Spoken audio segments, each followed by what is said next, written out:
ఈ రెండవ శుద్ధీకరణ కూటానికి వచ్చిన మీ అందరికీ మొదటిగా వందనాలు. హల్లెలూయా. మహిమగల దేవుడు ఈ 4వ మాసంలో కూడా ఆయురారోగ్యాలతో నింపి, శాంతి సమాధానంతో నింపి, బ్రతికించి, బలపరిచి, ఆదరించి ఆయన దివ్య సన్నిధిలో ఉండే కృపను దేవుడు మనకి అనుగ్రహించాడు. అందులకై గట్టిగా చెప్దామా? ఉదయకాల వేళల్లో పరిశుద్ధతను గూర్చిన ఒక అంశాన్ని మనం ధ్యానం చేసాం.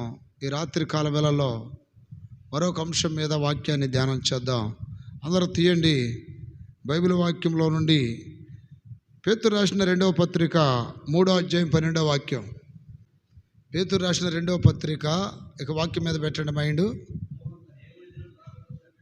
3వ అధ్యాయం 12వ వాక్యము నేను చదువుతాను, గమనించండి. దేవుని దినపు రాకడ కొరకు కనిపెట్టుచు, దానిని ఆశతో ఆపేక్షించుచు, మీరు పరిశుద్ధమైన ప్రవర్తనతోనూ భక్తితోనూ ఎంతో జాగ్రత్త గలవారై ఉండవలెనో. గట్టిగా చెప్పండి. ప్రియులారా, గమనించండి. మనము మారుమనసు పొంది రక్షణ పొంది దేవుని బిడ్డలుగా మనం ఎందుకు పిలువబడుతున్నాము అంటే ఒకటి నిరీక్షణ. అతి త్వరలో ప్రభు రాబోతున్నాడు. ఆయన రాకడలో ఆయనతో కూడా మనము ఎత్తబడబోతున్నాం. మొదటిగా ఆయన పాపపు శరీరమును ధరించి భూమి మీదకి వచ్చి అందరి కొరకు ప్రాణం పెట్టాడు. ఈసారి పాపము లేని శరీరం ధరించుకొని తన కొరకు ఆశపడుతున్నటువంటి, అంటే తన రాకడ కొరకు ఆశపడుతున్నటువంటి పరిశుద్ధులను, యేసు రక్తముతో కడగబడిన వారిని ఆయన రాకడికి సిద్ధపాటులో ఉన్నటువంటి వారిని ఆయనతో కూడా తీసుకువెళ్ళటానికి అతి త్వరలో రాబోతూ ఉన్నాడు. ప్రభు రాకడలో మనము సిద్ధపడి ప్రభువుతో కూడా మనం ఎత్తబడాలి అంటే ఆడ కొన్ని విషయాలు చెప్పాడు ఆ వాక్యంలో. ఒకటి, దేవుని రాకడ కొరకు కనిపెట్టుచు. ఒకటేంటంట, రాకడ కొరకు కనిపెట్టుచు. ఎగ్జాంపుల్, మనం ఒక సెంటర్లో నిలబడి ఆ ప్రాంతం నుండి ఇంకొక ప్రాంతానికి ఒక బస్సు మీదో లేకపోతే ఏదైనా రైలు మీదో వెళ్ళాలని మనం అనుకుంటే అది వచ్చేంతవరకు మనం ఏం చేస్తాం? అక్కడ కనిపెట్టుకొని ఉంటాం. ఎప్పుడు వస్తుందా, ఏ టైంలో వస్తుందా అని కనిపెట్టుకొని ఉంటాం. కరెక్ట్గా బస్సు వచ్చే సమయానికి వెళ్తామా, ముందు వెళ్తామా? ఒక 5-10 నిమిషాలు ముందు వెళ్తాం, ఎట్టబోయి ఎట్ట ఉంటుందో అని. అలాగే ఇక్కడ అంటున్నాడు, ప్రభు రాకడలో మీరు ఆయనతో కూడా ఎత్తబడాలంటే దాని స్తోత్రం, మీరు చేయవలసిన పని ఏంటి? కనిపెట్టుకొని ఉండండి అంటున్నాడు. నిజముగా ఈ భారము బాధ్యత ప్రతి క్రైస్తవునికి ఈ రోజుల్లో ఉందా అంటే నేనైతే గ్యారంటీ చెప్పలేను. చదువుకున్న పిల్లలు ఏ ఉద్యోగం వస్తుందా అని ఉద్యోగం కొరకు కనిపెట్టుకొని చూస్తున్నారు. ఎదిగిన పిల్లలు వివాహము కొరకు కనిపెట్టుకొని చూస్తున్నారు. ఎలాంటి అబ్బాయి వస్తాడో, ఎలాంటి అమ్మాయో వస్తుందో అని. మరికొంతమంది రైతులు పొలాలు దున్ని విత్తనాలు చల్లి పంట కొరకు ఎదురు చూస్తూ కనిపెడుతూ ఉంటారు. రాత్రి అంతా వాచ్మెన్ డ్యూటీ చేసిన వాచ్మెన్ ఎప్పుడు తెల్లారిద్దా ఇంటికి వెళ్ళిపోవాలని కనిపెట్టుకొని చూస్తూ ఉంటాడు. కనిపెట్టుకునే విషయంలో ప్రపంచంలో అనేక మంది అనేక రకాలుగా కనిపెడుతూ ఉన్నారు. ప్రియమైన బిడ్డలారా, దేవుని సంఘము దేని కొరకు కనిపెట్టాలి అంటే మొట్టమొదటిగా మనం ప్రియమైన బిడ్డలారా పరిశుద్ధాత్మ కొరకు కనిపెట్టాం. పరిశుద్ధాత్మ పొందిన తర్వాత ఇక మనం దేవుని రాకడ కొరకు కనిపెట్టుకొని ఉండాలి. దాని స్తోత్రం కలుగును గాక. ఈ మధ్య గవర్నమెంట్ ద్వారా కొంతమందికి పెన్షన్లా ఏదో వస్తున్నాయి కదా, నెల రాగానే వాటి కొరకు కనిపెట్టుకొని చూస్తుంటారు ఎప్పుడు వస్తాయా అని. కానీ దేవుని బిడ్డలు కలలో కూడా నేను ఎత్తబడాలి అనే ఒక ఆశ, ఒక తొందరపాటు, అంటే రాకడ కొరకు తొందరపాటు ఉండాలి దేవుని బిడ్డలకి. ఆ సిద్ధపాటు నీకుందా? కనిపెట్టాలి అంటున్నాడు. అన్నిటి కొరకు కనిపెడుతున్నారు క్రైస్తవులు. కానీ నా ప్రియ దేవుని బిడ్డలారా, ప్రభు రాకడ కొరకు కనిపెట్టుకొని ఉండాలి. కనిపెట్టట్లా కొంతమంది. దేవుని యొక్క రాకడ ఎలా ఉంటుందంటే, ఇప్పుడు ఒక బస్సు వచ్చింది, కొన్ని నిమిషాలు ఉండొచ్చు. ఒక రైలు వచ్చినా కొన్ని నిమిషాలు ఉంటుంది ప్లాట్ఫారం మీద. కానీ ప్రభు రాకడ అలా ఉండదు. కన్ను మూసి కన్ను తెరిచే లోపు వెతబడతారని ప్రభు వాక్యం సెలవిస్తుంది. కన్ను మూసి కన్ను తెరిచే లోపు ఎత్తబడతారంట. రెప్పపాటున మనం ప్రభువుని ఎదుర్కోబోతున్నామని వాక్యం సెలవిస్తుంది. అప్పటికే పరిశుద్ధులై ప్రభు రక్తంతో కడగబడి నిజమైన మారుమనసు పొంది సరైన బాప్తిస్మం పొంది ప్రభు కొరకు సాక్షులుగా బ్రతికిన వాళ్ళు ఒకవేళ వాళ్ళకి కాలం తీరి చనిపోతే వారు సమాధి చేయబడతారు. కనుక సమాధులు పగలగొట్టుకొని పైకి వచ్చేస్తారు, మహిమ శరీరమును ధరించుకొని. బైబిల్ వాక్యంలో కూడా రాయబడింది, సమాధులు తెరవబడతాయి అని. అప్పటికే బ్రతికి ఉన్న వాళ్ళు ఎవరైనా దేవుని బిడ్డలో ఆ రాకడ కొరకు ఎదురు చూస్తున్నట్లయితే వారు ఎక్కడ ఉన్నా, ఇంట్లో ఉన్నా, వీధిలో ఉన్నా, ఏ స్థలాల్లో ఉన్నా, ఏ వాహనం మీద ఉన్నా, అక్కడి నుండి కన్ను మూసి కన్ను తెరిచేలో వెళ్ళిపోవాలి. ప్రపంచం మొత్తం కూడా ఒక గందరగోళ పరిస్థితి ఏర్పడిద్ది, ఒక అయోమయమైన పరిస్థితి ఏర్పడిద్ది. నా భర్త కనపడట్లేదని కొంతమంది స్త్రీలు, నా భార్య పడట్లేదని కొంతమంది పురుషులు, మా పిల్లలు కనపడడం లేదని కొంతమంది తల్లిదండ్రులు, మా తల్లిదండ్రులు కనపడడం లేదని కొంతమంది పిల్లలు. బెబ్బేలెత్తే రోజు అతి త్వరలో రాబోతుంది.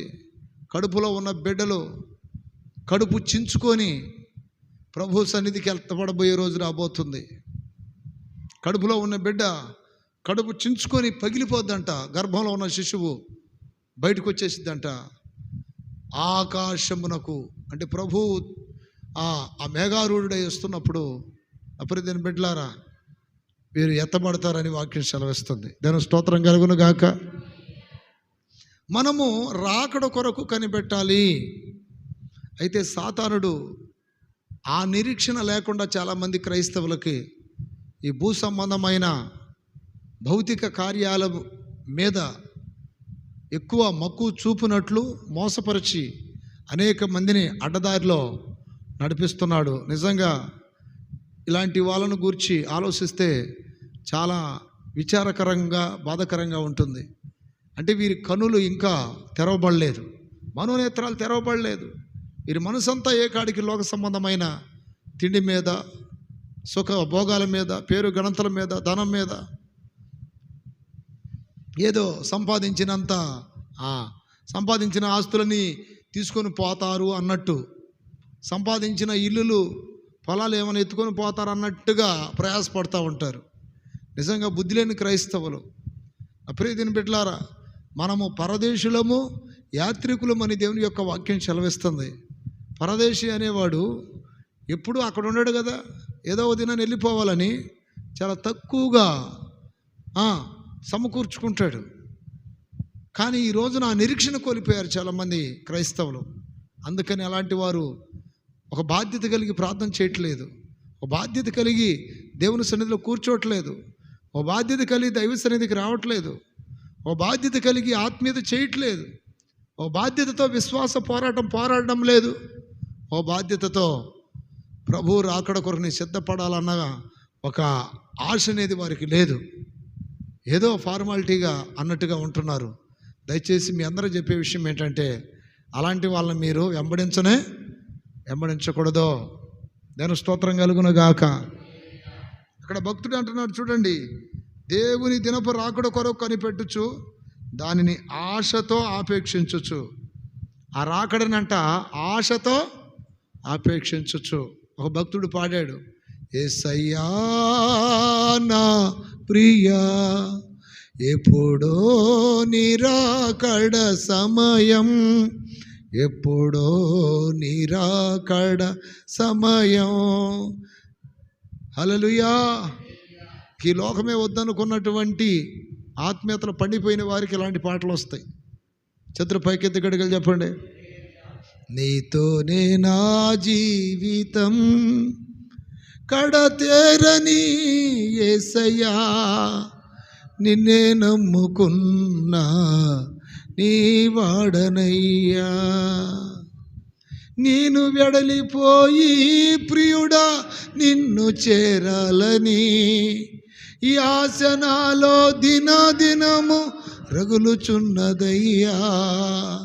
నేను వెడలిపోయి నిన్ను చేరాలని ఈ ఆశ నాలో దినదినము పాపలోకపు ప్రశంసలన్నీయో పాదధూళిగా. హల్లెలూయా. నేను వెడలిపోయి నీతో ఉండాలని ఆశపడుతున్నాను. నిజంగా దేవునితో ఉండే అనుబంధం, ఆ మాధుర్యం, ఆ సంతోషం ఈ భూమి మీద ఎక్కడైనా దొరికిద్దా? ఎక్కడైనా పొందగలమా? ఈ భూమి మీద శ్రమలో, బాధలో, ఆకలి దప్పులు, ఈ బాధ్యతల బంధాలు ఇవన్నీ కూడా మనకి కట్టబడిన ఒక తాడుళ్ళు, మోకుళ్ళు లాంటివి. ఇవన్నీ తెంచుకొని ఈ ప్రాణం విడచి, ఈ ఆత్మ ఈ సిక్కుముడులన్నీ వదిలించుకొని పరలోకం చేరాలి. దాని స్తోత్రం కలుగునుగాక. భార్య బంధం, భర్త బంధం, పిల్లల బంధం, స్నేహ బంధం, ఆత్మీయ బంధం, ఇన్ని బంధాలు తెంచుకొని వెళ్ళిపోవాలి. నిజంగా నాకు తెలిసి ముందుగా వెళ్ళిపోయిన వాళ్ళు అందరూ ధన్యులే. గట్టిగా చెప్పండి. ఏ బాధ లేదు, హ్యాపీగా దేవుడి దగ్గర ఉండి ఉంటారు. వాళ్ళు ఆ పరదేశంలో హ్యాపీగా రెస్ట్ తీసుకొని ఉంటారు, తీసుకొని ఉంటుంటారు. ఇప్పుడు నిజంగా వాళ్ళు ధన్యులే. దాని స్తోత్రాలు చెప్పండి. అయితే నా ప్రియమైన బిడ్డలారా, ఆశతో ఆపేక్షించాలంటే ఆయన రాకడని. ఎట్టా ఆపేక్షించాలి? రోజు మీరు ప్రార్థన చేయాలి, ప్రభువా నీ రాకడికి నేను సిద్ధపడుతున్నానా లేదా, నీ రాకడికి ఆశతో ఉన్నానా లేదా, లేక భౌతికమైన కార్యాల కొరకు ఆశతో ఉన్నానా లేదా అని కన్నీళ్ళు విడిచి ప్రార్థన చేయండి. సాతానుడు మన బలహీనతలను బట్టి ఒక్కొక్కరిని ఒక్కొక్క ఆశను ఎరగా వేసి పడవేస్తాడు. ఇదిగో ఇక ఈ గురి పోద్ది, ఈ గురి వచ్చేసింది. ఏ గురి? డబ్బు పిచ్చి, సుఖభోగాలు పిచ్చి. దేవుని స్తోత్రం కలుగునుగాక. లూకా సువార్త 21వ అధ్యాయం 35, 36 వాక్యాలు చదువుతారు ఒకసారి. లూకా సువార్త 21వ అధ్యాయం త్వరగా చదవాలి.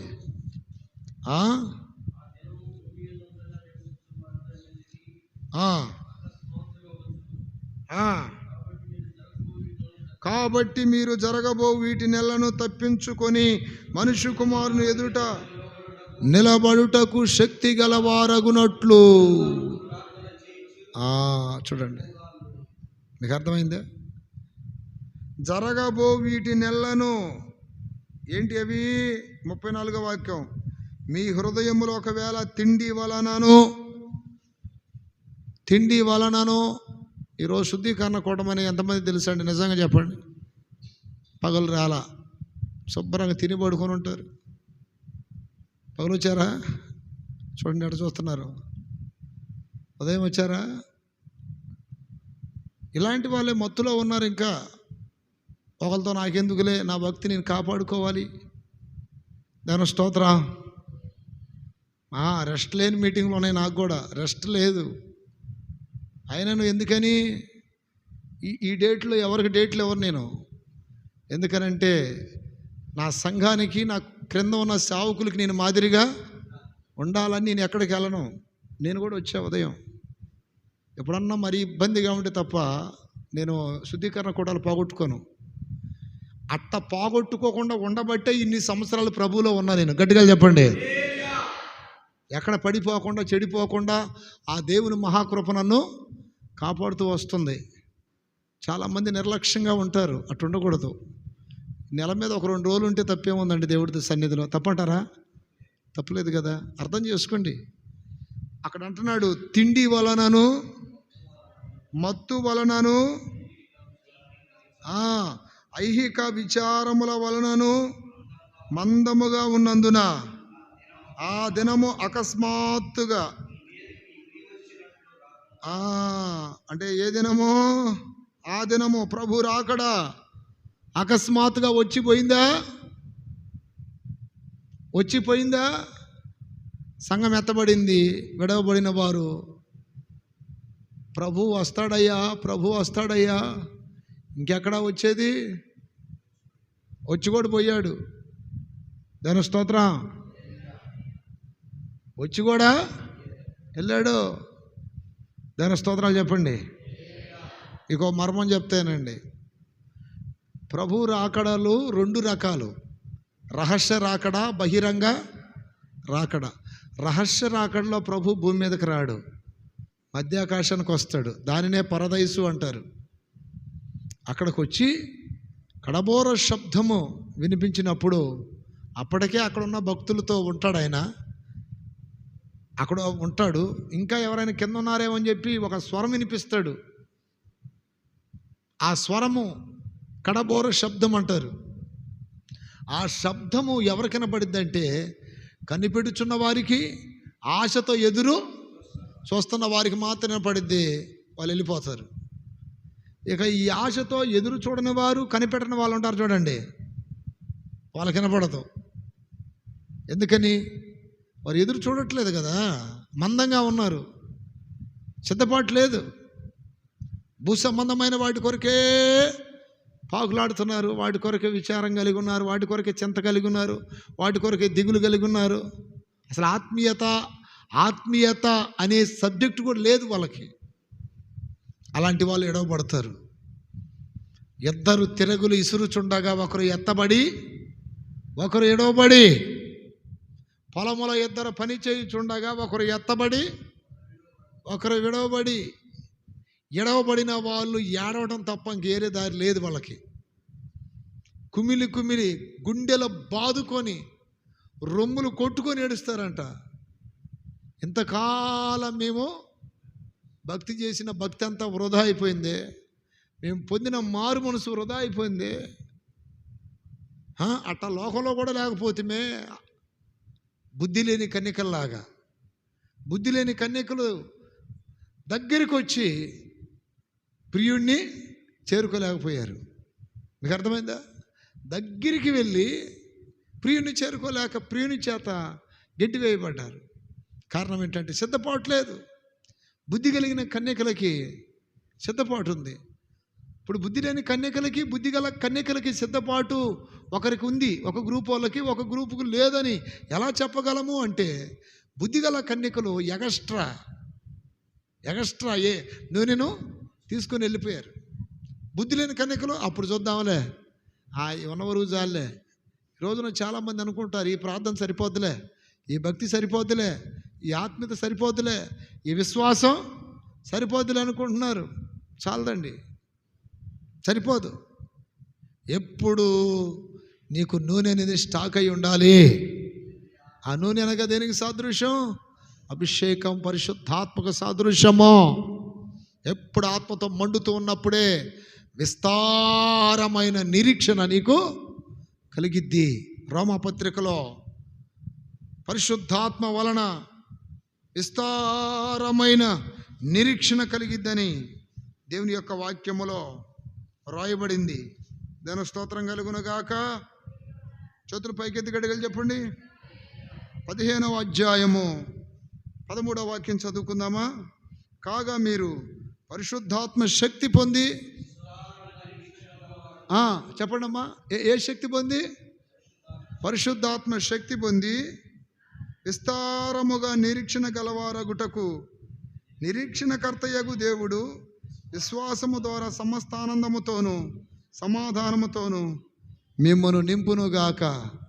నేను రోజు ఏమని ప్రార్థన చేసుకుంటా తెలుసా? నాకు వెనకాల సంఘం ఉంది, కుటుంబం ఉంది, నాకు వెనకాల ఇంతమంది ఉన్నారు అని నేను ఎప్పుడు ప్రార్థన చేసుకోను. ప్రభువా, నేను కారులో వెళ్తున్నాను, నీ చిత్తమైతే అక్కడ నుండి అక్కడ లేపేసి వెళ్ళిపో, తీసుకెళ్ళిపో, వెనక పీకుడు నాకు వద్దు.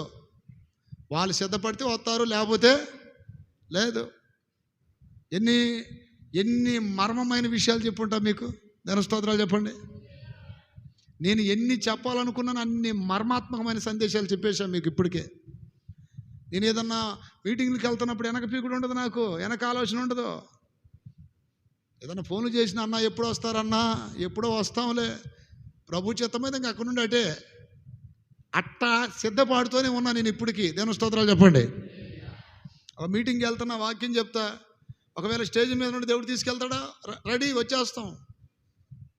అలాంటి సిద్ధపాటు ఉంటేనే మనము మందముగా లేకుండా సిద్ధపడుతున్నట్టు విస్తారమైన నిరీక్షణతో. ఎంతమందికి అర్థమైంది మాట? హల్లెలూయా. నోవాహు ఒక్కడ దేవుడితో నడిచాడు, భార్య పిల్లలు నడవల దేవుడితో. హానోకు ఒక్కడ నడిచాడు దేవుడితో, భార్య పిల్లలు నడవల. నోవాహు దేవునితో నడుస్తున్నప్పుడు భార్య నడిచింది, పిల్లలు నడిచారు. ఎంతమందికి అర్థమైంది మాట? నోవాహు కుటుంబంతో దేవుడితో నడిచాడు, హానోకు సింగిల్గా నడిచాడు. ఈ రోజున మీరు మొత్తుకుంటున్నారు ఏమని? మీ పిల్లలు మారాలని, భర్తలు మారాలని, బంధువులు మారాలని మొత్తుకుంటున్నారు. కానీ ఎంత మొత్తుకున్నా చెవిటోడి ముందు శంఖ ముదినట్టే ఉంది. దేవుని స్తోత్రం. ప్రాణము ఇదంటారు చూడండి, ప్రాణం తీపి, రక్తబంధాలు కదా తీపి. కొంచెం చెప్తాం, మారండ్రా, మార్పు చెందండ్రా, ఇదిరా అని. నేను మీకు చెప్తున్నాను ఒకటే మాట, వాళ్ళందరి కొరకు నువ్వు మందంగా ఉండి వెనకబడద్దు. నీ భక్తి నీదే, వారి భక్తి వారిదే. దేవుని స్తోత్రాలు చెప్పండి. లోతు భార్య వెనక్కి తిరిగింది. లోతు వెనక్కి తిరిగాడా? వెనక్కి తిరగలా. లోతు భార్య వెనక్కి తిరిగింది. నా భార్య తిరిగింది కదా, నేను తిరగాలి, నేను కూడా తిరుగుతాను అన్న ఆలోచన రాలా లోతుకి. ఎవరి భక్తి వాళ్ళదే ఉండాలి. దేవుని స్తోత్రాలు చెప్పండి. దేవుని బిడ్డలకు 3 విషయాలు చెప్పాడు. ఎన్ని విషయాలు? చదవండి త్వరగా. 3 విషయాలు ఏంటి? 1, నీ మటుకు నువ్వు భక్తిగా ఉండు. ప్రసంగి గ్రంథం. నేను చెప్పే విషయాలన్నీ మీరు రాసుకుంటే నా ప్రియ దేవుని బిడ్డలారా మీకు ఎంతో ఉపయోగపడతాయి ఈ మాటలు. నేను స్తోత్రం కలుగును గాక, స్తోత్రం కలుగును గాక. 5, 7వ వాక్యం చదవండి. నీ మట్టుకు నీవు దేవుని యందు భయభక్తులు కలిగి ఉండమో. అమ్మా, ఉందా లేదా? చేతులు పైకెత్తి గడిగలు చెప్పండి. ఏమని రాయబడింది అక్కడ? నీ మట్టుకు. ఏమని రాయబడింది? మన మట్టుకి మనకే. దాని స్తోత్రం. ఎవరు జీవితాల వల్లయే.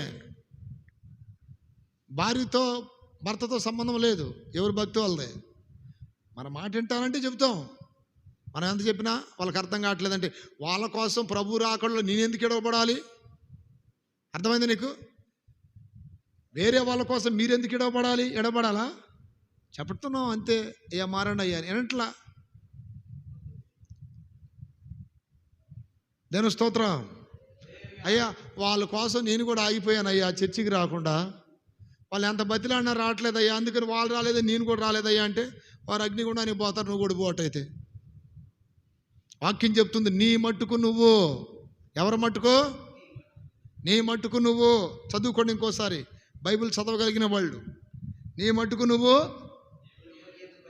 భయభక్తులు కలిగి ఉండము. నంబర్ 1.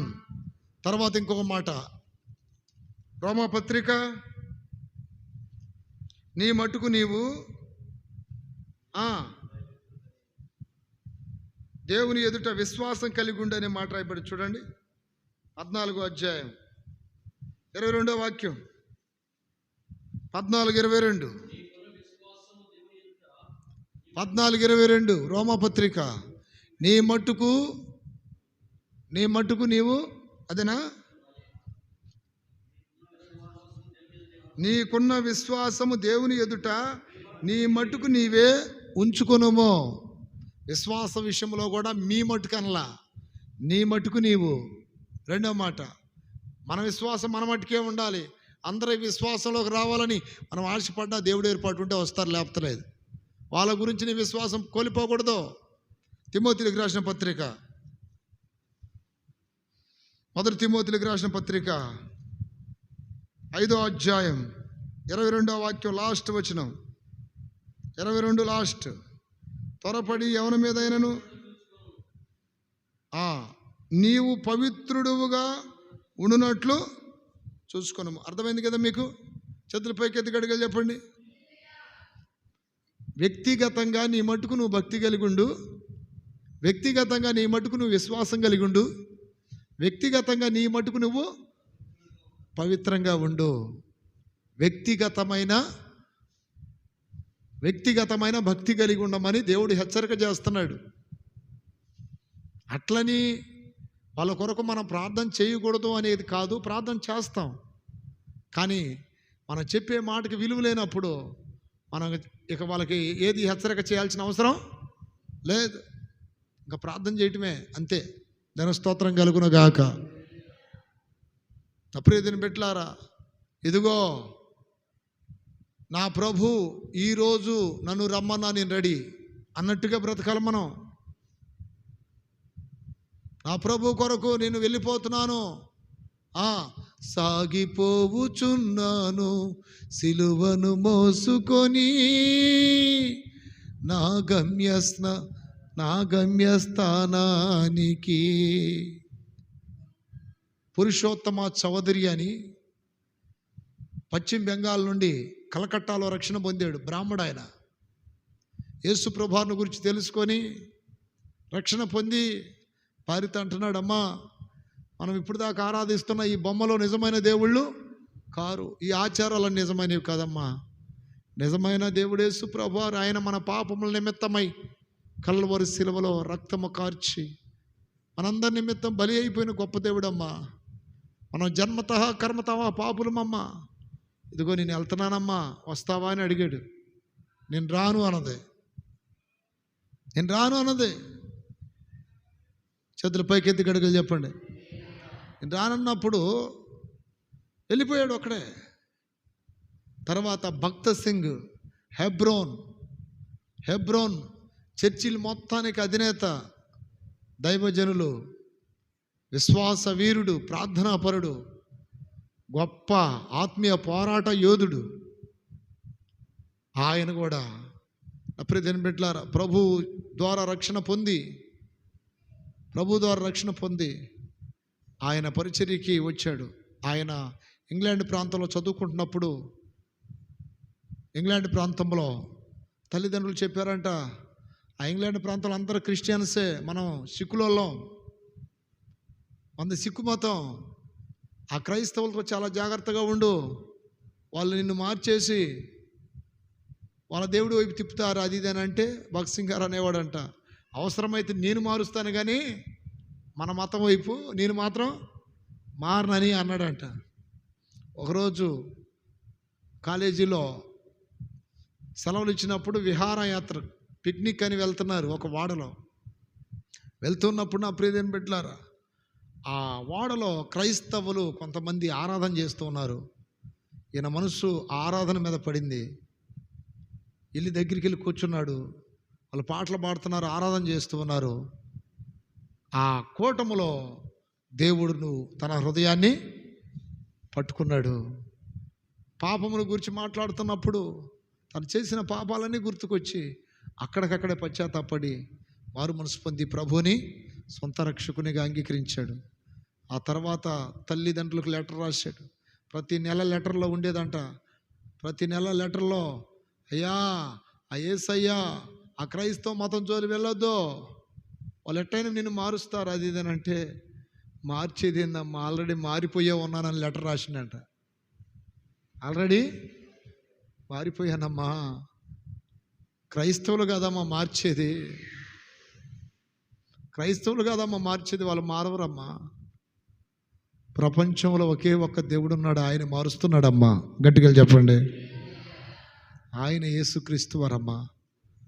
మీరు కూడా రక్షణ పొందాలమ్మా అది ఇది అని చెబితే, అప్పుడు ఆయన ఇంగ్లాండ్లో అగ్రికల్చర్ ఇంజనీర్ అంటే అగ్రికల్చర్ గురించిన చదువు, ఇంజనీరింగ్ చదువుతున్నాడు ఆయన అక్కడ. దాని స్తోత్రం. ఇంకా తర్వాత ఇండియాకు వచ్చాడు. పెద్ద చదువు, పెద్ద ఉద్యోగం అని వద్దనుకున్నాడు. ప్రభు చెప్పాడు అనమాట, ఏమనంటే నువ్వు నా సాక్షిగా బ్రతకని. ముందు పాకిస్తాన్ వెళ్ళాడు. పాకిస్తాన్లో వాక్యం చెప్పాడు. పాకిస్తాన్లో చాలామంది వ్యతిరేకించారు ముస్లిమ్స్. ఆ తర్వాత కొన్ని ప్రాంతాలకి వచ్చారు. చాలామందిలో మార్పు కలిగింది. ఆ తర్వాత దేవుని పిలుపు మేరకు హైదరాబాద్ వచ్చాడు. భార్యతో చెప్పాడంట. అప్పటికి ఆయనకి భార్య, ఒక బాబో ఎవరో ఉన్నారు. అమ్మా నేను వెళ్తున్నాను, ఇది పరిస్థితి అని నేను రానన్నది. రానంటే ఇక సరే నీ ఇష్టం అన్నాడు. చనిపోయేంతవరకు ఇక భార్యతో సంబంధం లేదు ఆయనకి. దేవుని స్తోత్రం. 115 సంవత్సరాలు బ్రతికాడు. ఆయన మహిమలోకి ప్రవేశించినప్పుడు నేను హైదరాబాద్లోనే ఉన్నా. దాని స్తోత్రం. ఆయన చనిపోయిన ఆ రోజుల్లో నేను సేవ కొరకు తర్పీదు పొందుతున్నా. అప్పుడైతే బిడ్డల అంత గొప్ప దైవజనుడు. తను కూడా సేవకి భార్యను రమ్మంటే నేను రానని చెప్పింది. చచ్చిపోయిన తర్వాత కుమారుడు వచ్చాడని ఏదో ఒక వార్త ఉంది. అయితే నా ప్రియతైన బిడ్డలారా, ఎందుకు ఈ విషయాలు మీకు చెప్తున్నానంటే, చాలామందిలో గుంపుతో కూడిన భక్తి చేస్తున్నారు, గుంపుతో కూడిన ఆత్మీయత కలిగి ఉండాలని ఆశపడుతున్నారు. బైబిల్లో దేవుడు ఎక్కడ చెప్పినా వ్యక్తిగతమైన భక్తి చేయమన్నాడు, కానీ గుంపుతో భక్తి చేయమన్నాడా? గుంపుతో భక్తి చేయమన్నా ఆయన. వ్యక్తిగతంగా నీ మటుకు నువ్వు భక్తి కలిగి ఉండు, నీ మటుకు నీవు విశ్వాసం కలిగి ఉండు, నీ మటుకు నీవు పవిత్రత కలిగి ఉండు. ఇలాంటి మనసున్న వాళ్ళే ప్రభు రాకడలో సిద్ధపడగలిగి ఆయన ఎదుర్కోగలిగే మనసు వారికి ఉండేది. దాని స్తోత్రం కలుగును గాక. తెస్సలోనికైలకు రాసినటువంటి మొదటి పత్రిక 4వ అధ్యాయం 16వ వాక్యంలో రాయబడింది, ఆర్భాటముతోనూ ప్రధాన దూత శబ్దముతోనూ దేవుని బోరతోనూ పరలోకము నుండి ప్రభు దిగువచ్చును. చూడండి, పరలోకము నుండి క్రీస్తు దిగువచ్చును. ఎక్కడ దిగి వస్తున్నాడు? ఎక్కడ దిగి వస్తున్నాడు? మధ్యాకాశానికి. ఎక్కడికి? దేవుని బోరతోను పరలోకము నుండి ప్రభు దిగివచ్చును. క్రీస్తు నందుండి మృతులైన వారు మొదట లేతురు. ఆ మీదట సజీవులమై నిలిచియుండు మనము వారితో కూడా ఏకముగా ప్రభువుని ఎదుర్కొనుటకును ఆకాశ మండలమునకును మేఘముల మీద కొనిపోబడుదుము. కాగా మనం సదాకాలం ప్రభుతో కూడా ఉందుము. కాబట్టి మీరు ఈ మాట చేత ఒకరిని ఒకడు ఆదరించుకోండి. ప్రభు రాబోతున్నాడు. ప్రియ దేవుని సంగమా, ప్రియ దేవుని బిడ్డలారా, మనం ప్రభుని ఎదుర్కోబోతున్నామనే మాటలతో ఒకరిని ఒకరు ఏం చేసుకోవాలంట? ఆదరించుకోవాలి. ఈ శ్రమలను బట్టి భయపడొద్దు, ఈ నిందలను బట్టి భయపడొద్దు, ఈ హింసలను బట్టి భయపడొద్దు, ఈ వెలివేతలను బట్టి భయపడొద్దు. నువ్వు ఎందుకంటే భక్తి చేస్తున్నావు కాబట్టి ఇవన్నీ కలుగుతాయి. నిజమైన భక్తులకి మీరు అనుకుంటున్నారు, అయ్యా మాకు ఆ నిందలు రావట్లేదు, హింసలు రావట్లేదు, ఏమి రావట్లేదని మీరు ఒకవేళ అనుకోవచ్చు. రావట్లేదంటే ఇంకా నీ భక్తి సరైనది, ఇంకా లోతుల్లోకి రాలా నువ్వు. దాని స్తోత్రం. ఆల్రెడీ వస్తున్నాయ్యా ప్రభు నిమిత్తం. నీతి కొరకు నేను పరీక్షింపబడగా హేళన పాలైతిని. నీతి కొరకు నేను, భక్తి కొరకు మందిరానికి వస్తున్నా, వెనకాల కుక్కలు మురిగినట్టు మురుగుతున్నారు. ప్రార్థన కొరకు నేను మోకాళ్ళుంచా. 120 మంది కక్ష పట్టి నన్ను సింహాల బోన్లో వేయాలని చూస్తున్నారు. భక్తి కొరకు నేను ఈ బొమ్మకు మొక్కట్లా. మమ్మల్ని తీసుకెళ్ళి 7 అంతల అగ్నిలో వేస్తారంట. భక్తి కలిగిన వాళ్ళకి వచ్చినాయా, భక్తి లేని వాళ్ళకి వచ్చినాయా? కానీ భక్తి కొరకు ఎన్ని శ్రమలు వచ్చినా వారిని కాపాడటానికి దేవుడు కొనకక నిద్రపోక వారి పక్కనే ఉన్నాడు. దాని స్తోత్రాలు చెప్పండి గట్టిగా. సింహాల బోనులో వేయబడిన దానియేలుకి ఏమన్నా అయిందా? అగ్నిగుండంలో వేయబడిన షద్రకు మెషక్కుకి ఏమన్నా అయిందా? చెరసాలలో వేయబడిన పౌలు శీలలకు ఏమన్నా అయిందా? నీతి కొరకు బ్రతుకుతున్న నీకు ఏమన్నా అయిందా? నీతిమంతులను కాపాడుకొనుటకు దేవుడు ఎప్పుడు ఆయన కనుదృష్టి వారి మీద ఉంచుతాడు. గట్టిగా చెప్పండి. నీతి కొరకు దానియేలు సింహాల్ని నేను చేయలేదా? ఏం చేయలేదయ్యా. నేను నా దేవుని దృష్టికి నిర్దోషిని. వస్తాయి, శోధనలు వస్తాయి, రావని కాదు, నిందలు వస్తాయి, అవమానాలు వస్తాయి, హేళనగా మాట్లాడతారు, తోలనాడతారు. ఏ క్రైస్తవుడైనా భూమి మీద నాకు ఏ శ్రమ శోధన రావట్లేదని చెప్పుకున్నట్లయితే అతడు నిజముగా క్రైస్తవ అనుభవాలలో వెళ్తున్నట్టు కాదు, ఆత్మీయతలో వెళుతున్నట్టు కాదు. దాని స్తోత్రం కలుగునుగాక. అందుకని ప్రభు రాకడ కొరకు మనం ఏమై ఉండాలి? ఆశతో కనిపెట్టాలి. తర్వాత మరలా ఆ వాక్యంలోనికి రండి. పేతురు రాసిన 2వ పత్రిక 3:12. మీరు పరిశుద్ధమైన ప్రవర్తనతోను. ఏ ప్రవర్తన అంటండి? ఏ ప్రవర్తన? పరిశుద్ధమైన ప్రవర్తన. తర్వాత భక్తితోనూ ఎంతో జాగ్రత్త గలవారై ఉండవలెను. పరిశుద్ధమైన ప్రవర్తన. పరిశుద్ధత లేని ప్రవర్తన ఉంటుంది చాలామందికి. పరిశుద్ధమైన ప్రవర్తన కనపడాలి మనలో. ప్రకటన గ్రంథంలో దేవుడు అంటున్నాడు 22:11, అన్యాయము చేయువాడు ఇంకను అన్యాయము చేయనిమ్ము, అపవిత్రుడైన వాడు ఇంకను అపవిత్రుడుగానే ఉండనిమ్ము, నీతిమంతుడు ఇంకను నీతిమంతునిగానే ఉండనిమ్ము, పరిశుద్ధుడు ఇంకను పరిశుద్ధుడుగానే ఉండనిమ్ము. చేతుల పైకెత్తి గట్టిగా చెప్పండి. ఇక్కడ పరిశుద్ధ ప్రవర్తన అదేనా? ఏ ప్రవర్తన? హల్లెలూయా. నా ప్రియ దేవుని బిడ్డలారా, అక్కడ ఏమి రాయబడిందంటే పరిశుద్ధమైన ప్రవర్తన గలవారై. చదవండి అయ్యా వాక్యాన్ని.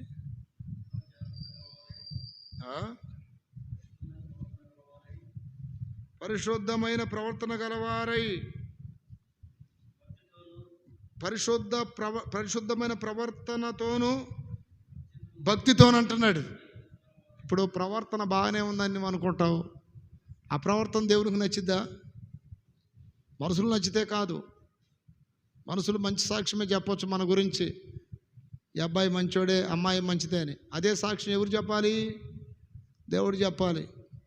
దానియేలు గురించి దేవుడు ఒక సాక్ష్యం చెప్పాడు, నువ్వు ప్రియుడవు అని. బహు సాక్ష్యం. యాకోబు గురించి ఒక సాక్ష్యం చెప్పాడు, మగ సిరి గలవాడు అని. దావీదు గురించి ఒక సాక్ష్యం చెప్పాడు, నేను కోరుకున్నా వాడు ఇతడే అని, నా చిత్తానుసారుడు. పౌలు గురించి ఒక సాక్ష్యం, నేను ఏర్పరచుకొనిన సాధనం. సొలొమోను గురించి ఒక సాక్ష్యం, యెహోవాకు ప్రియుడు. అబ్రహాం గురించి ఒక సాక్ష్యం, దేవునికి స్నేహితుడు. హల్లెలూయా. ఒక్కొక్కరి గురించి ఒక్కొక్క సాక్ష్యం.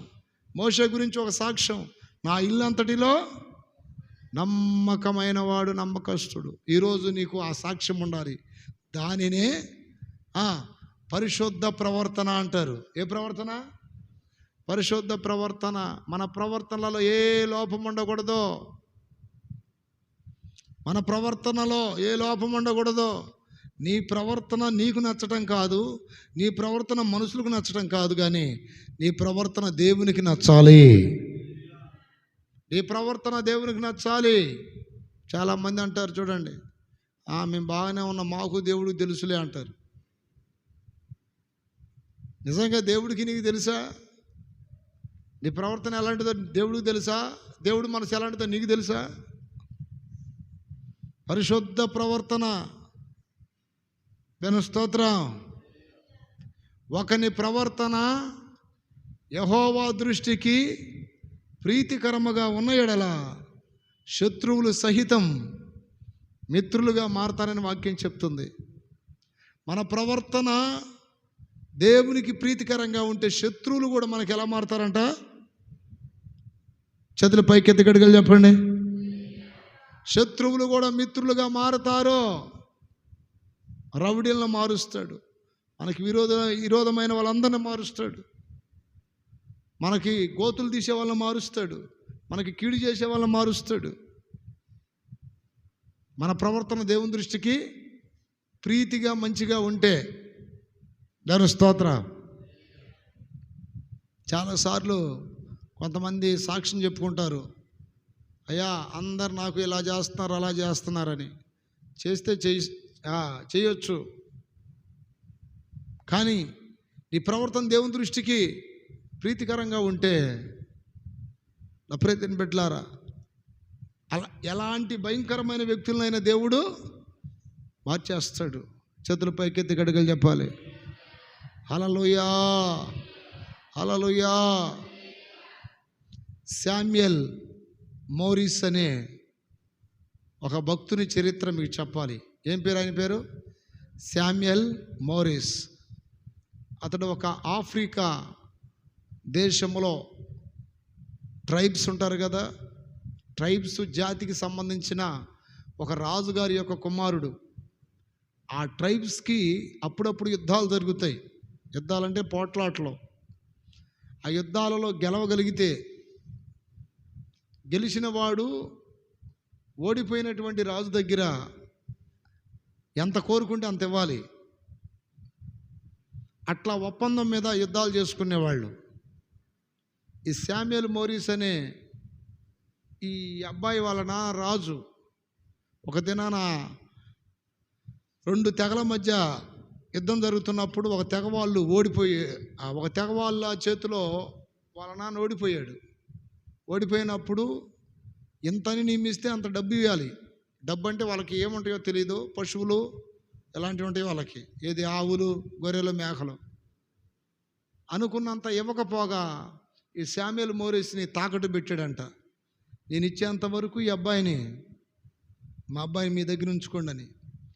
ఇప్పుడు అబ్బాయిని తాకట్టు పెడితే తండ్రి మరలా ఆ ఇవ్వవలసినటువంటి ఆ మూల్యం చెల్లించేంత వరకు ఏం చేయకుండా ఉంటారనుకుంటున్నారా? చిత్రహింసలు పెడతారు. ఈ కుమారుణ్ణి చంపరు కానీ చిత్రహింసలు పెడతారు. ఆ తండ్రి వాళ్ళకి చెల్లించాల్సినటువంటి ఆ మూల్యం, ఆ ఇవ్వవలసిన పశువు సంపద ఏదో మొత్తానికి ఇవ్వలేకపోగా మరలా వచ్చి ఆ రాజులకి ఒక మాట చెప్తాడు. అంటే ఆ ఓడిపోయినటువంటి రాజు దగ్గరికి వచ్చి, నా కుమారుడు కాదు, నాకు ఒక కూతురు ఉంది, ఈ అమ్మాయిని ఏదైనా చేసుకోండి, నా కుమారుడిని నాకు ఇవ్వండి అని అంటే, ఈ శామ్యూయల్ మోరిస్ అంటాడు, నాన్న అమ్మాయి వద్దు, ఇక నన్ను మర్చిపోండి, చచ్చిపోతాను, మామూలు చిత్రహింసలు కాదు నన్ను ఇక్కడ పెడుతుంది అని చాలా వేదంతో చెబితే తండ్రి ఏడుస్తున్నాడు. వాళ్ళకి ఇవ్వాల్సినంత నేను ఇవ్వలేకపోతున్నాను, నా కుమారుడిని పోగొట్టుకుంటున్నాను, ఏంటి నా పరిస్థితి ఎట్లా ఉందని బాగా వేదన చెందుతున్నాడు. ఇంకేం చేయలేని పరిస్థితులు వెళ్ళిపోయాడు కుమారుడిని వదిలిపెట్టి. ఈ కుమారుడిని అప్పటికే చిత్రహింసలు చేస్తున్నారు. ఎట్లా అంటే ఈ దాన్ని ఏమంటారు, శరకోళ్ళతో కొట్టడం, తర్వాత ఒంటి నిండా ఈ బెల్లం పాకం కరగబెట్టి ఒంటికి పూసి చీమల పుట్ట దగ్గర ఉంచటం, తర్వాత బాగా కాల్చి వాతల పెట్టడం. ఆ బాధ భరించలేని బాధ. ఇక తండ్రి వెళ్ళిపోయాడు, అందరు వెళ్ళిపోయారు. ఇక్కడ చిత్రహింసలు ఎక్కువైపోతున్నాయి. ఆ బాధ తట్టుకోలేక సత్యంత పరిస్థితి ఏర్పడింది ఆయనకి, ఆ అబ్బాయికి. ఇక ఆశలో వదిలేసుకున్నాడు, ఇక నేను బ్రతకనని. ఆ సమయంలో ఆకాశం నుండి ఒక వెలుగు అతని మీద పడి ఒక స్వరం వినపడిందంట, నువ్వు పారిపో అని. పారిపో అని స్వరం వినపడగానే అంతగా దెబ్బలు తిని గాయపరచబడి బలహీనంగా ఉన్నవాడికి ఒక శక్తి కలిగితే పారిపోతూ ఉన్నాడంట. ఆ అడవుల్లో పడి పోతూ పోతూ ఉండగా ఒక చెట్టు త్వరలో దాక్కున్నాడు. నల్లగా ఉంటారు కదా, ఆ రాత్రి వేళల్లో కనపడలా. ఇక అలా వెళుతూ వెళుతూ వెళుతూ ఉండగా వీళ్ళు కొంత దూరం ఈ రాజులు సైన్యం వెతికి వెతికి ఇంకెక్కడా దొరకలేదని ఆ సైనికులు చెబితే ఇక అతన్ని విడిచిపెట్టేసి వచ్చేసారు. ఇతను అలా అలా అలా అలా అలా వెళ్తూ వెళ్తూ వెళ్తూ వెళ్తూ వెళ్తూ చివరికి సముద్రం పంచుకొచ్చాడు. సముద్రం పంచుకొచ్చి అక్కడ నక్కితే అక్కడ మనుషులు మాట్లాడపడ్డాయి ఆయనకి. దాని స్తోత్రం కలుగును గాక. ఇతనికి ఒంటి మీద బట్టలు లేవు, ఎందుకంటే వీళ్ళు అడవులలో ఉండే వాళ్ళు. ఆకులు ఇట్లాంటివి ఏమన్నా పెట్టుకోవచ్చేమో, ఏమి లేవు. మనుషుల స్వరాలు వినపడగానే వీళ్ళదేమో అడవి జాతి భాష, ఆ భాష ప్రపంచంలో ఎవరికి తెలియదు. అక్కడ మనుషులు కనపడితే దగ్గరికి వెళ్ళి కొంతమందిని చూసి భయపడుతున్నాడు. వీళ్ళెవరో తెల్లగా ఉన్నారు, మేము నల్లగా ఉన్నాం, అసలు ఏంటి వింత అన్నట్టుగా ఆశ్చర్యంగా చూస్తుంటే అక్కడ ఒక టీచరు కొంతమంది పిల్లలకి, అంటే తెల్లోళ్ళ ఆవిడ, అమెరికాకి సంబంధించిన ఆమె, న్యూయార్క్కి సంబంధించినటువంటి ఒక టీచరు పిల్లలకు చదువు చెబుతూ ఈ అబ్బాయిని చూడగానే జాలి కలిగి పిలిచి భోజనం అన్నీ పెట్టి బట్టలన్నీ కుట్టించి చిన్నగా చదువు చెప్పటం ప్రారంభించింది. చదువు చెబుతూ చెబుతూ ప్రభు యొక్క రక్షణ గూర్చి, ప్రభు యొక్క ప్రేమను గూర్చి, నరకం పరలోకం గురించి మొత్తం చెప్పి చివరికి పరిశుద్ధాత్మ గురించి కూడా చెప్పింది. చెప్పినప్పుడు అతను పరిశుద్ధాత్మ పొందాలని ఒక తీవ్రతతో ఆమెతో చెప్పాడు, ఈ పరిశుద్ధాత్మ గురించి ఇంకా నేను ఎక్కువ తెలుసుకోవాలనుకుంటున్నాను. ఇంకా ఏం చేసిందంటే ఇంగ్లీష్ భాష నేర్పించింది అతనికి. దాని స్తోత్రం. ఇంగ్లీష్ భాష నేర్పించింది. పరిశుద్ధాత్మ గురించి ఇంకా తెలుసుకోవాలని అడిగినప్పుడు నేను చెప్పలేను, ఆ పరిశుద్ధాత్మ గురించి అంతగా నాకు లోతుగా తెలియదు, ఇది పరిస్థితి. న్యూయార్క్ ప్రాంతంలో మా అయ్యగారు ఉన్నాడు ఒక ఆయన, ఆయన దగ్గరికి కానీ వెళ్తే ఆయన చెబుతాడు అన్నప్పుడు ఎలా వెళ్ళాలి ఏంటి అని అడిగాడు. ఒక వాడ వస్తుంది ఇక్కడికి ఫలానా రోజున, ఆ వాడలో వెళ్ళగలిగితే అది కరెక్ట్గా న్యూయార్కు వెళ్ళిపోద్ది అని చెబితే చాలా నెలల నుండి ఆ వాడ కోసం ఎదురు చూసి ఒకరోజు ఆ వాడ రాని వచ్చింది. దగ్గరికి వెళ్ళి నేను ఈ వాడలో వస్తాను అన్నాడు. వస్తాను అనగానే ఆ వాడ అక్కడ ఆగి ఒక వారమో ఏదో ఒక 4-5 రోజులు వంట తట్టుకుంది. నేను వస్తాను అనగానే అతను చూసి అసహించుకున్నారంట అందరూ. నువ్వు నల్లోడివి, మేము తెల్లవాళ్ళం, అసలు నువ్వు ఎలా మాతో రావాలనుకుంటున్నావు? చాలా అసభ్యకరంగా మాట్లాడి దుర్భాషలాడి చాలా ఇబ్బందికరమైనటువంటి తృణీకారం చేస్తే అతను ఆ ఇసుకలో పడి మోకాళ్ళలోంచి ఏడుస్తున్నాడు. ప్రభా, నేను పరిశుద్ధాత్మను గురించి ఎక్కువ తెలుసుకోవాలనుకుంటున్నాను, నాకు ఎలాగైనా ఆ న్యూయార్క్ ప్రాంతం వెళ్ళటానికి సహాయం చేయని అక్కడే ఇసుకలో పడి ఏడుస్తూ ఉన్నప్పుడు ఆ వాడలో పనిచేసేటువంటి ఆ స్టాఫ్స్లో ఒక వ్యక్తి రాకపోవటం వలన వాళ్ళు ఏం చేశారంటే, ఈడెవడో వస్తానంటున్నాడు, అతని స్థానంలో ఇతన్నే తీసుకెళ్ళి వాడుకుందామని చెప్పి తీసుకెళ్ళారు. దేవుడు మొత్తానికి వాడలోకి వెళ్ళడానికి అవకాశం ఇచ్చాడు. వాడలోకి వెళ్ళిన దగ్గర నుండి చిత్రహింసలు ఇతన్ని, వాడు కాలుతో కొట్టడం, ఈడు కాలుతో తనటం, ఆ వాడు చేత్తో కొట్టడం, రకరకాలుగా ఒక పిల్లికి ఎలుక దొరికితే ఎట్లా ఆడుకుంటుందో ఆ రీతికి ఆడుకుంటున్నారు అందరూ. ఇతను ప్రార్థన చేయటం, వేదంతో ప్రార్థన చేయటం, ఎన్ని చూస్తున్న వాళ్ళు రకరకాలుగా తాగి ముఖం మీద ఉమ్మేయటం, తర్వాత పిచ్చి పిచ్చిగా కొట్టడం, అయినా దేవాస్తోత్రం దేవాస్తోత్రం అని అట్లా సహించి వాళ్ళందరిని భరిస్తున్నాడు. అతని ఉద్దేశం ఏంటంటే ఎట్టయినా న్యూయార్క్కి వెళ్ళి పరిశుద్ధాత్మను గురించి తెలుసుకోవాలి అని. కొంత దూరం పోయిన తర్వాత సముద్రపు దొంగలు ఆ వాడని చుట్టుముట్టినప్పుడు ఇతను ప్రార్థన చేస్తే ఏదో ఒక దేవుని కార్యం ద్వారా ఆ దొంగలు భయపడి వెళ్ళిపోయారంట. ఇతను ముందే చెప్పాడంట, ఏం కాదు, నేను ప్రార్థన చేస్తున్నాను, దేవుడు కార్యం చేస్తాడని. నిజంగానే ఆ కార్యం జరగటం వలన ఆ దొంగలు వెళ్ళిపోయారు. వాడ కెప్టెన్కి అతని మీద నమ్మకం కలిగింది. హల్లెలూయా. ఆ తర్వాత ఏం జరిగిందంటే ఆ ఓడలో ఎవరికో భయంకరమైనటువంటి జబ్బు వచ్చింది, భయంకరమైన బలహీనత.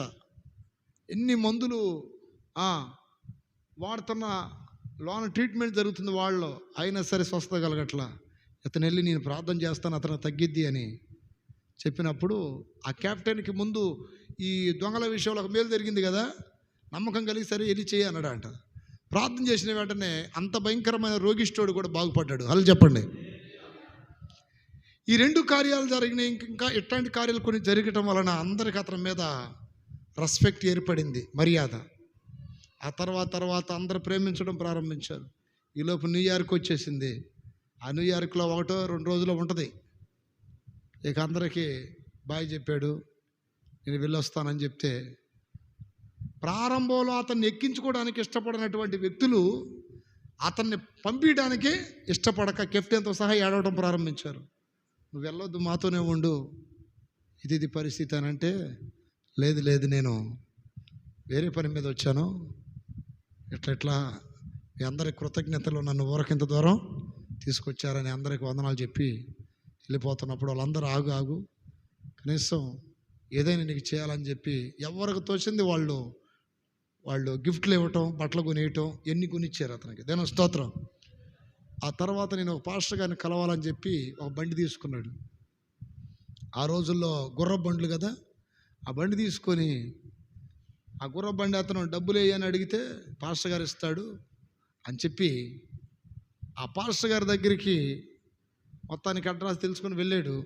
అక్కడికి వెళ్ళిన తర్వాత ఆ గుర్రం బండి అతను డబ్బులే ఇవ్వు ఛార్జీ కానీ అంటే పాస్టర్ గారితో చెప్పాడు, మీరు ఇవ్వండి, నా దగ్గర డబ్బులు ఇవ్వన్నాడు. పాస్టర్ గారు ఇచ్చాడు. ఆయన ఏదో పని మీద వెళ్తా, ఇదే మన చర్చి, కొంతమంది యవనస్తులు ఉన్నారు, కాసేపు ప్రార్థనలో కూర్చో అని చెప్పి ఆయన వేరే చోటకి వెళ్ళాడు.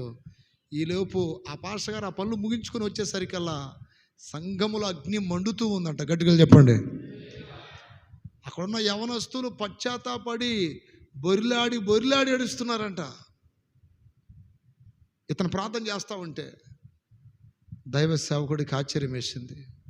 ఈ సంఘములో ఎంతగా మంటలు మడినా పరిస్థితి నేను ఎప్పుడు చూడలేదు. ఇప్పుడు ఆ పాస్టర్ గారి ద్వారానే ఇతను ఏం తెలుసుకోవాలని వచ్చాడు, పరిశుద్ధాత్మను గురించి. కానీ ఇతను పవర్ చూసి ఆయన ఆశ్చర్యపోయాడు. అన్య భాషలతో మాట్లాడటం, ఆత్మతో నింపబడటం, అగ్ని చూసి యవనస్తులు అందరూ కింద పడి దొల్లాడటం, ఏడవటం, పశ్చాత్తాపడటం. అప్పుడు అయ్యగారు, నేను పరిశుద్ధాత్మ గురించి తెలుసుకోవాలని వచ్చాను, ఇది అంటే, పరిశుద్ధాత్మ గురించి నా దగ్గర తెలుసుకోవటం కాదు, నీ దగ్గర నేను తెలుసుకోవాలి. ఎంత అభిషేకం ఉంది నీకు, అది అని చెప్పి వాళ్ళ ఇంట్లో ఒక పెద్ద గెస్ట్ హౌస్ ఉంది. ఇంట్లో అతనికి పెద్ద పేరుగాంచిన స్పీకర్లు వస్తే ఈ పాస్టర్ గారు అక్కడ ఆ రూమ్లో ఉంచుతాడంట. ఇతన్ని తీసుకెళ్ళి ఆ ఇంటి ముందు నిలబడినప్పుడు పాస్టర్ గారు బయటకు వచ్చి ఎవరు అతను అది ఇది అని అడిగితే నల్ల రూపంలో వచ్చిన దేవదూత అన్నాడంట. గట్టిగా చెప్పండి. ఏ రూపంలో? నల్ల రూపంలో వచ్చిన దేవదూత. అదే ఈ నల్లటో అంటే ఆ రోజుల్లో ఈ నల్లటోళ్ళని చూస్తే కొంచెం ద్వేషం ఉండేది ఆ రోజుల్లో ఆ తెల్లవాళ్ళకి. కానీ పాస్టర్ గారు చెప్పాడు, పై వేషం చూడొద్దు, అతనికి ఎంత పవర్ ఉందో తెలుసా, ఇది పరిస్థితి ఇట అని చెప్పినప్పుడు ఆ రూమ్ ఇచ్చి, ఆ రూమ్లో డ్రెస్ ఇచ్చి, ఆ తర్వాత ఇంకా కొంతకాలం ఆయన దగ్గర ఉన్నప్పుడు ఈ పాస్టర్ గారితో పాటు ఇతర కారు ఎక్కినప్పుడల్లా అతనితో పాటు రావాలనుకున్న సేవకులందరూ మధ్యలో దిగిపోయేవాళ్ళంట. వాడు కానుంటే మేము ఆ కారు ఎక్కమని, మాకు చాలా ఇన్సల్ట్గా ఉంటుంది అది ఇది. ఆ తర్వాత నా ప్రియమైన బిడ్డలారా, 22 సంవత్సరాలకే అతను ప్రాణం విడిచేశాడు. హల్లెలూయ. ఎన్ని సంవత్సరాలకే? 22 సంవత్సరాలకే.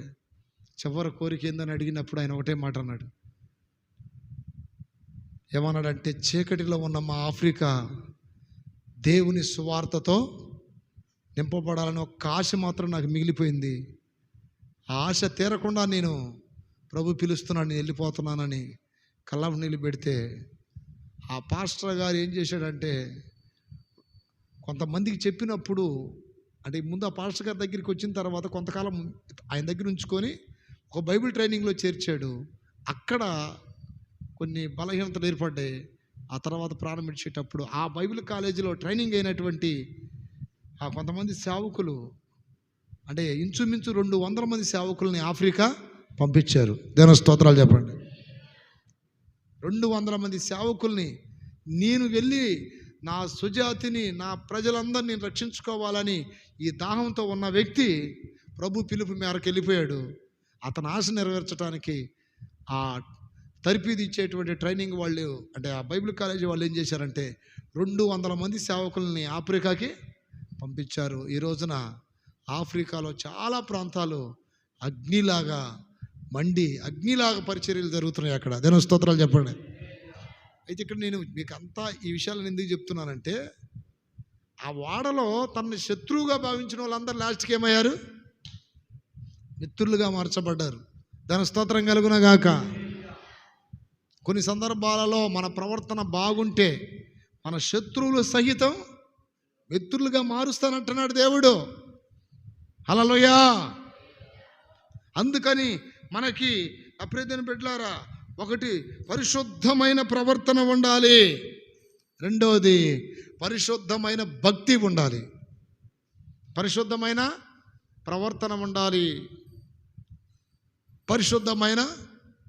ఇప్పుడు పరిశుద్ధమైన ప్రవర్తన అంటే ఏంటి? పరిశుద్ధమైన ప్రవర్తన అంటే ఏంటి? స్త్రీల గురించి కొన్ని మాటలు ఉన్నాయి. తిమోతికి రాసిన మొదటి పత్రిక 2వ అధ్యాయం 9వ వాక్యంలో రాయబడింది. ఏమని రాయబడింది? స్త్రీలు అనుకువయు స్వస్థబుద్ధి గలవారై ఉండి తగు మాత్రపు వస్త్రముల చేతనే గాని జడలతోనైనను బంగారముతోనైనను ముత్యములతోనైనను మిగుల వెలగల వస్త్రములతోనైనను అలంకరించుకొనక దైవభక్తి గలవారమని చెప్పుకొను.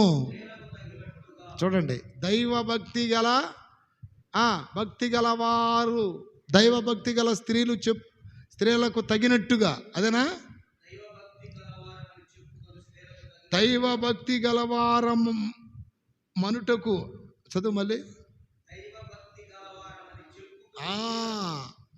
దైవభక్తి గలవారమని చెప్పుకుని స్త్రీలకు తగినట్టుగా సత్క్రియల చేత, చూడండి, సత్ప్రవర్తనతో అలంకరించుకోవాలి. దాదాపు 10 జడలేసి నేను భక్తి పరురాలంటే ఎవరన్నా నమ్ముతారా? లిప్టిక్లు, గంగిరెద్దులాగా కాళ్ళకి చేతులు పశువులు పూస్తే ఎవరన్నా నమ్ముతారా? వాళ్ళ భక్తి గలవాళ్ళు అంటారా? నేను స్తోత్రం.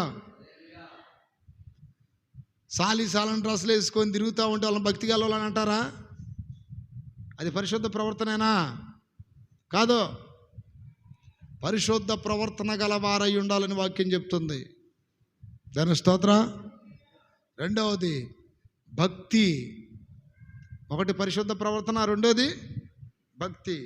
ఈ భక్తి కూడా ఎంతో పరిశుద్ధమైనదై ఉండాలి. మనకి విలువలేని భక్తి చేయకూడదు, పనికిరాని భక్తి చేయకూడదు, మంచి భక్తి చేయాలి మనం. దాని స్తోత్ర. ఈ విధముగా మనం ఉన్నట్లయితే అప్రియమైన బిడ్డలారా, దేవుడు ఎల్లప్పుడూ ఆయన ప్రసన్నత మహిమను మనల్ని ఆవరింపజేసి ఆ మహిమగల రాకడకు మచ్చ డాగు కలంకము లేని వధువు సంఘముగా దేవుడు మనల్ని మారుస్తాడు. అందరు మొక్కలంచండి. స్తోత్రం స్తోత్రం. వాక్యం విన్న ప్రియ దేవుని బిడ్డలారా, ఒకటి ఆయన కొరకు భక్తితో కనిపెట్టండి, ఆయన కొరకు ఆశతో కనిపెట్టండి. స్తోత్రం స్తోత్రం స్తోత్రం. హల్లెలూయా హల్లెలూయా హల్లెలూయా.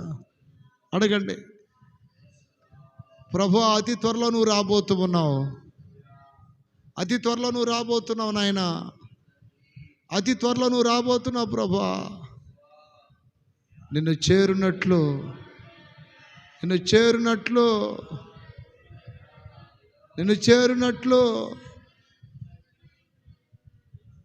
అయ్యా, నీ రాకడలో ఎత్తబడే కృప నాకు కలుగునట్లు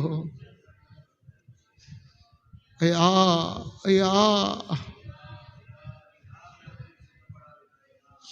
ఆశతో కనిపెట్టే కృప నాకు కావాలి, ఆశతో ఎదురు చూసే కృప కావాలి, ఆశతో ఈ రాకడ కొరకు సిద్ధపడే కృప కావాలి. ఈ రాకడ కొరకు సిద్ధపడాలంటే పరిశుద్ధమైన ప్రవర్తన కావాలని, పరిశుద్ధమైన భక్తి కావాలని మీరు మాట్లాడుతూ ఉన్నారు ప్రభా. హల్లెలూయా,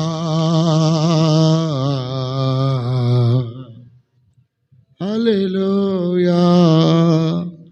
లోకాశలతో పోరాడి సాతాను శక్తిపై జయమంది, లోకాశలతో పోరాడి సాతాను శక్తిపై జయమంది, ధీరులమై సేవ చేయుటకు అభిషేకించుమయా, ధీరులమై సేవ చేయుటకు అభిషేకించుమయా. పరిశుద్ధాత్ముడా శక్తి దయా చేయుము, పరిశుద్ధాత్ముడా శక్తి దయా చేయుము. నీ యొక్క బలము నాకవసరమని ప్రభువాని, ఆమేన్. నీ యొక్క బలము కవసరమని ప్రభువాని, పరిశుద్ధాత్ముడా దయా చేయము, పరిశుద్ధాత్ముడా శక్తి దయా. నీ యొక్క బలము నాకవసరమని ప్రభువా నీవే ఎరుగుదువు, ఈ యొక్క బలం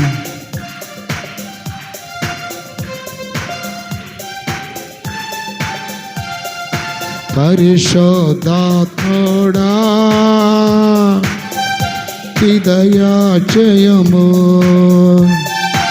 పరిశుద్ధాత్ముడా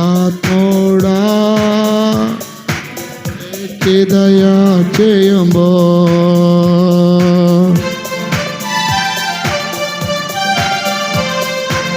చప్పట్లో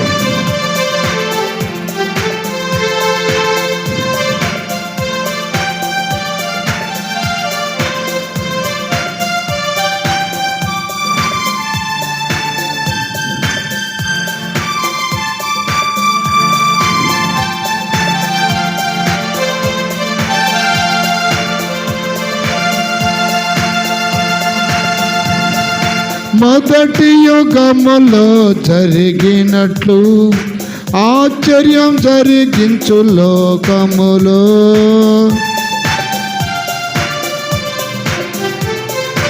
మొదటి యుగములో ఆశ్చర్యం జరిగించు లోకములో, ఆదిలో జరిగిన విధములుగా మిక్కిలి శక్తినిము, ఆదిలో జరిగిన విధములుగా మిక్కిలి శక్తినిము. పరిశుద్ధాత్ముడా శక్తి దయా చేయము. చప్పట్లో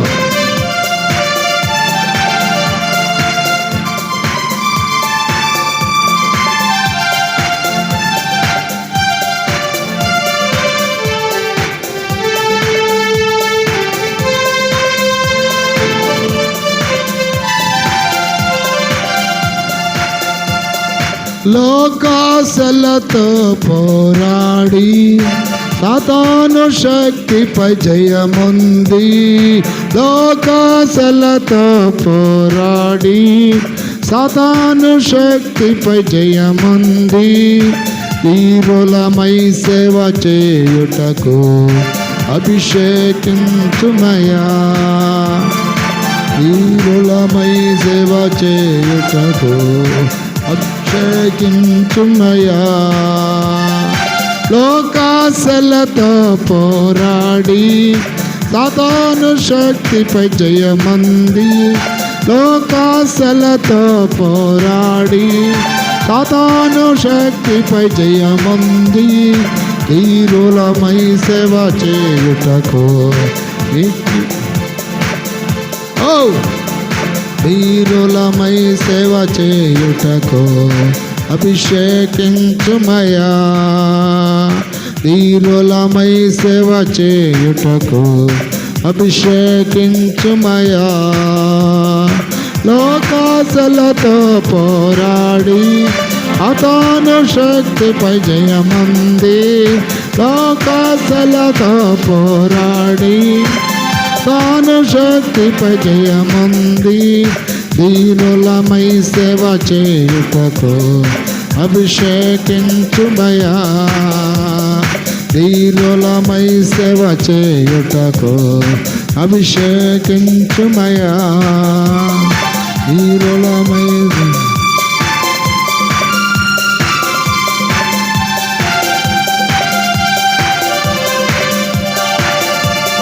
వరదానములు రగులుకొని వాక్యంలో వేరుండి వరదానములు రగులుకొని వాక్యంలో వేరుండి ఎదుగుటకై కడవరి వర్షం మా మీద కుమరించుము దేవా. కడవరి వర్షం మా మీద కుమరించుము దేవా.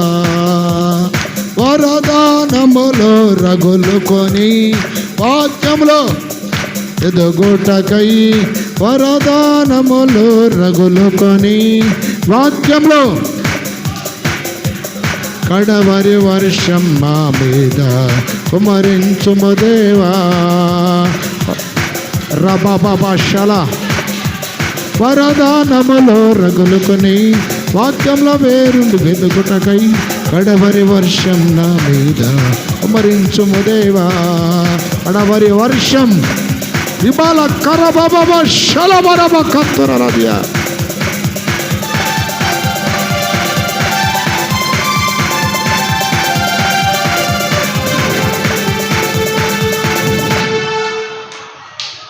శబరబబరి శలబరబరి కురబల బలంతర బలబర బలిత్య శబది కరబల బరబల బద కరబలతర. హల్లెలూయా.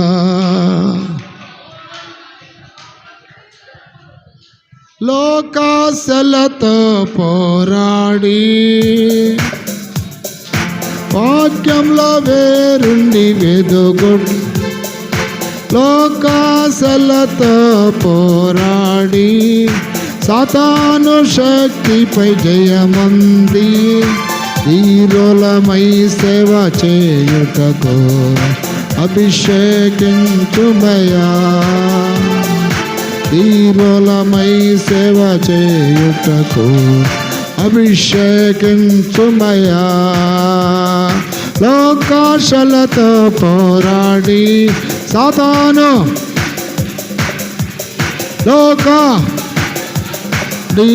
సాతాను శక్తిపై జయముంది. వీరులమై సేవ చేయుటకు అభిషేకించుమయా. అభిషేకించు రాబాబా కారాదియా రిబాబాబర కరబరబర కందరబర శలత్ శిబిదికి దబద కొనబల కనబల తినబరేష.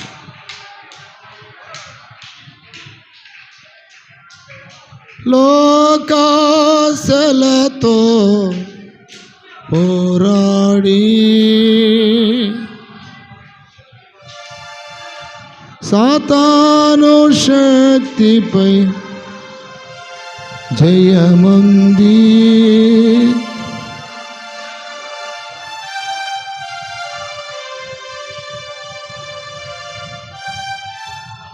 లోకాశలతో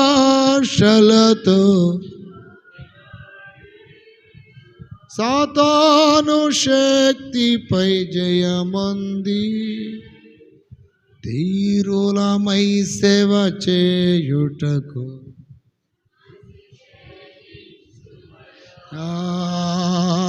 మరొకసారి పాడదామా?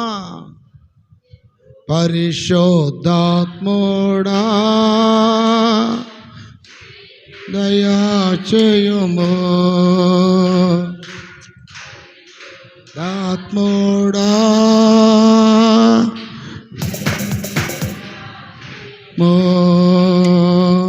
పరిశుద్ధాత్ముడా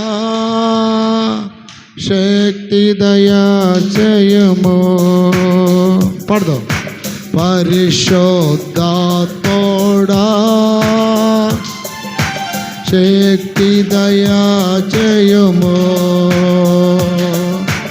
నీ యొక్క బలము నాకవసరమని ప్రభువా నీవే ఎరుగుదువు. నీ యొక్క బలము నాకవసరమని ప్రభువా నీవే ఎరుగుదువు. పరిశుద్ధాత్ముడా శక్తి దయాచేయుము, పరిశుద్ధాత్ముడా శక్తి దయాచేయుము.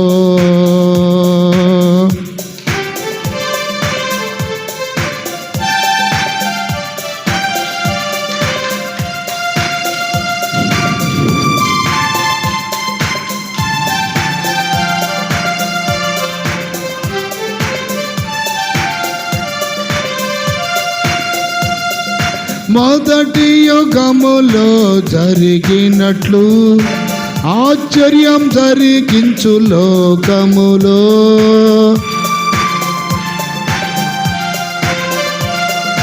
మొదటి యుగములో జరిగినట్లు ఆశ్చర్యం జరిగించు లోకములో. ఆదిలో జరిగిన విధములుగా మిక్కిలి శక్తినిమో. ఆదిలో జరిగిన విధములుగా మిక్కిలి శక్తినిమో. ఆమేన్. పరిశుద్ధాత్ముడా శక్తి దయాచేయుము, పరిశుద్ధాత్ముడా శక్తి దయాచేయుము.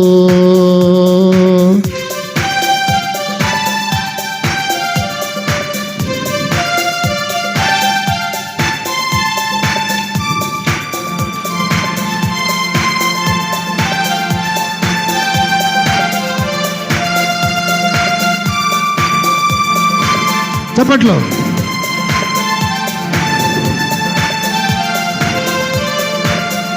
వరదానములు రగులుకొని వాక్యంలో వేరుండి ఎదుగుటకై వరదానములు రగులుకొని వాక్యంలో వేరుండి ఎదుగుటకై కడవరి వర్షం మా మీద కుమ్మరించుము దేవా. కడవరి వర్షం మా మీద కుమ్మరించుము దేవా. పరిశుద్ధాత్ముడా శక్తి దయాచేయుము, పరిశుద్ధాత్ముడా శక్తి దయాచేయుము. చప్పట్లో.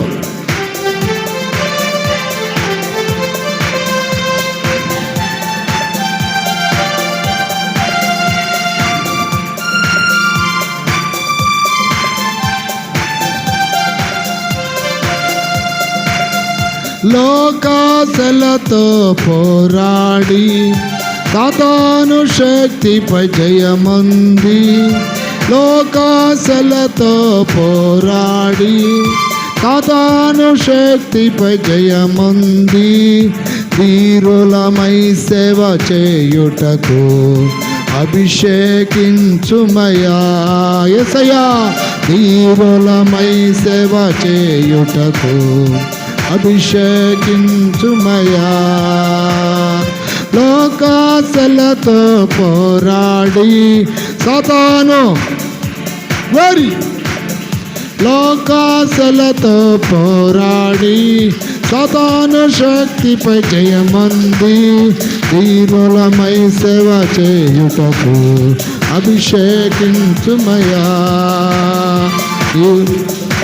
వారి అభిషేకించుమయా లోకాశలతో పోరాడి సాతాను శక్తులు కాలిపోవాలి.